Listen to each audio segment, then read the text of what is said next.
Working hard is the cost of entry to anything. You know 0 people that are successful that don't work their face off. You know 0 people.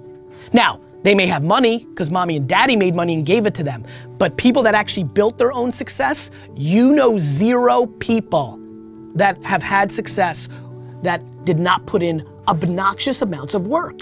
I believe anything is possible, right? I live in the world of possibility. And I also believe that we can accomplish anything with our 2 hands and just putting in the work with our 2 hands. And also, you hear this often, but it's really, really true. You gotta find something, if you love what you do and be passionate about what you do and find something that you can be passionate, like it really helps. You know, it gives you that motivation when you wake up in the morning. My work ethic and my desire to create comes from, honestly, passion. I always have a goal. And I always have a dream. So whether it's, creating a song that's going to be a single, or it's going to be an album that I'm most proud of, or a really high note on my album that I really want to be able to sing, or a Grammy one day, or a nomination one day, like, I don't care, it'd be awesome. I always have passion behind it. So whatever it takes, I'm gonna work hard and just continue to follow my dreams because I have the passion behind it. So how do I find my passion? My simple model, which is the Dharma model, Dharma means eternal duty in the Vedic tradition. It's very similar to what Ikigai is being spoken about today, which is the Japanese version of reason for being. Why do we live? Where is meaning coming from? And it talks about an intersect of 4 areas. What am I good at? What do I love? What does the world need, and how do I get paid for it? To me, those 4 help you unlock your passion. When you find the intersect across all of those 4, you're making your passion your purpose. You'll unlock your passion, you'll find your purpose. This is path 1, there's 2 paths. Path 1, I find my skill set and I engage it to help other people and become better at it. So I'm becoming better at what I'm good at and I'm using it to help other people because I'm aware of what I'm quite good at and I know what knowledge I have, what skills I have. I have some self-awareness. The other path that people often miss is actually I just start serving people. I just start helping people and I start to notice what I enjoy about that and what I'm good at helping people with. So that's Gandhi's part. Gandhi said that you find yourself when you lose yourself in the service of others. So for me, those are the 2 paths of how do I find my passion and finding the intersect between those 4 areas. People say you have to have a lot of passion for what you're doing, and it's totally true. And the reason is because it's so hard that if you don't, any rational person would give up. It's really hard, and you have to do it over a sustained period of time. So if you don't love it, if you're not having fun doing it and you don't really love it, you're gonna give up. And that's what happens to most people, actually. If you really look at the ones that ended up being successful, unquote, in the eyes of society and the ones that didn't, oftentimes it's the ones that are successful loved what they did so they could persevere when it got really tough. And the ones that didn't love it quit because they're sane, right? Who would want to put up with this stuff if you don't love it? So it's a lot of hard work and it's a lot of worrying constantly. And if you don't love it, you're gonna fail. So you gotta love it, you gotta have passion. My 3 E's are element, environment, and energy. Everyone has an element that they thrive in. If you take someone out of their element, they won't be the same. A modern day example would be Michael Jordan. He was incredible at basketball. You took him out of basketball, put him into baseball, no one remembers his career. We're talking about one of the best athletes of all time. Your environment is the environment around you. You can take a fish out of water and give it a beautiful mansion and a Bentley and all the money in the world, but it will die. And that's what we are, like our environment. Everyone needs an environment which they thrive, which we have to craft.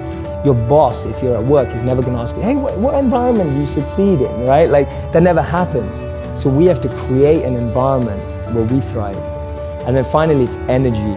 Some of us love high energy environments, high pressure. Some of us succeed in low energy environments and low pressure. Figuring out your energy and the frequency on which you operate best will help you thrive as well. So for me, those are the 3 E's to really create a thriving environment. Know your element, know your environment, and know your energy. And so at all times, if I see anything going wrong, I'm going, is my element out of alignment? Is my environment out of alignment? Or is my energy out of alignment? And that's a great 3-question test you can do to yourself when you don't think things are going right.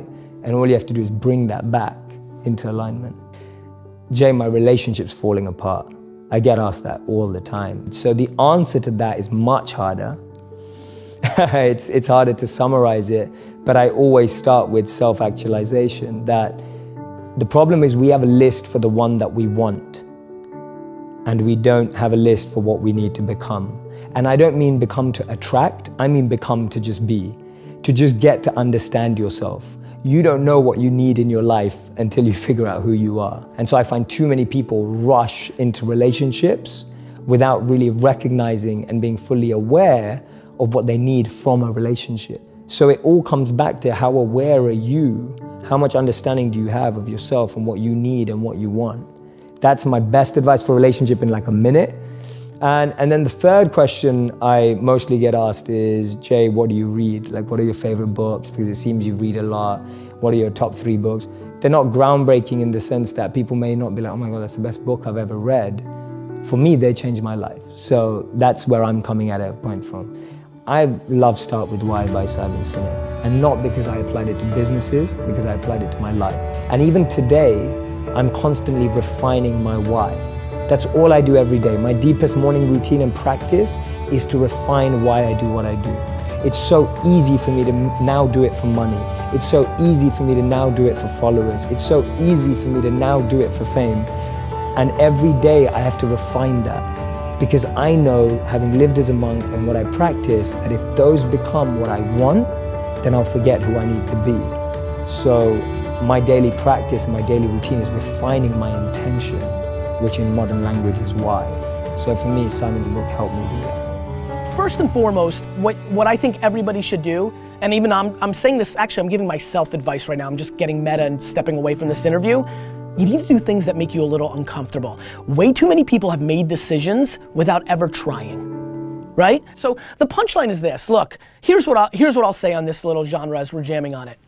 You have one life. Like, one of the great things that happened to me growing up was there was a lot of grandparents that visited. I had a lot of kids in my neighborhood. And for some unknown reason, I don't know if I'm an old soul or what it is, I used to, on the playground, go and sit with old people and just talk to them. And let me tell you one thing about old people, 80, 90. The one thing that has stuck with me as a child and sits with me today is they regret. Regret scares the crap out of me, Elvis. Do you have any regret right now? No, but I also am 40, so I feel like I can get a lot of things done. I feel like a lot of things are still in front of me, but when you get to 80 and 90 and you can't do everything, and you know that you don't have as much time, the one thing I see in so many of their eyes is, I wish I. There's only one you, okay? Because there's no one like you. And I don't mean the superfluous, superficial parts. I'm talking about the core of you, who you are inside, your values, your beliefs, your flaws. And once you understand who really that person is, you would have taken the first step in finding your unique self. And that is the best version of you. Who am I really? Most often, we don't allow ourselves the ability to dream beyond our imagination. We don't allow ourselves to think about the future because we are afraid of change. We are afraid to move away from what is familiar. Either that, or sometimes, we are too rigid to let our dreams evolve. Loosen up, shake it off a little bit. Change is the only constant thing in life, and you are never too old or never too experienced to learn something new. Believe that you have everything already as your Brahmastra in your will to be able to be and achieve your dreams. Be fearless. I know I wanted to become an aeronautical engineer. What am I today? I'm an actor, I'm a singer, I'm an author, I'm a producer, I'm an artist. How did I go from becoming an engineer to all of these things? I made choices. The choices that I wanted for myself. So that is my rule number 2. Let your dreams fly. Give them wings. Be who you want to be just by being fearless. Now, opportunities. That's another important part of being fearless. They're a very funny thing, these opportunities. They don't come very often. They come far and few in between. But when they do we recognize them? Our job is to recognize them and make the most of them. I look back on all the things that I've done and I marvel at the opportunities that came my way. Miss India, Miss World, when I was in Bareilly in army school. My first film offer, my first music single, the first film I actually produced. There was never a plan, ever. More like the universe sort of guiding me towards these opportunities. All I had to do was recognize them and make sure I worked so hard that I squeezed every drop out of these opportunities.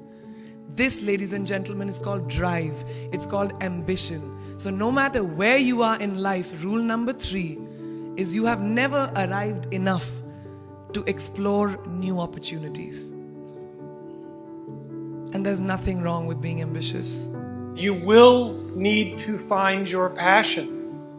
Many of you have already done it. Many of you will later. Many of you may take till your 30s or 40s. But don't give up on finding it, right? Because then all you're doing is waiting for the reaper. Find your passion and follow it. And if there is anything I have learned in my life, you will not find that passion in things. And you will not find that passion in money.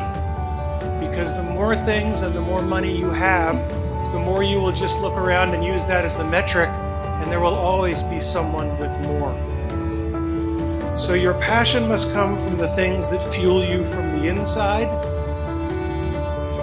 And honors and awards are nice things, but only to the extent that they regard the real respect from your peers. And to be thought well of by other people that you think even more highly of is a tremendous honor that I've been granted. Find your passion, and in my experience, no matter what you do at work or what you do in official settings, that passion will be grounded in people. And it will be grounded in the relationships you have with people and what they think of you when your time comes. And if you can gain the respect of those around you and the passion and true love, and I've said this before, but I waited till 39 to get married because I had to wait that long to find someone where her happiness was more important than mine. And if nothing else, I hope that all of you can find that kind of passion and that kind of love in your life.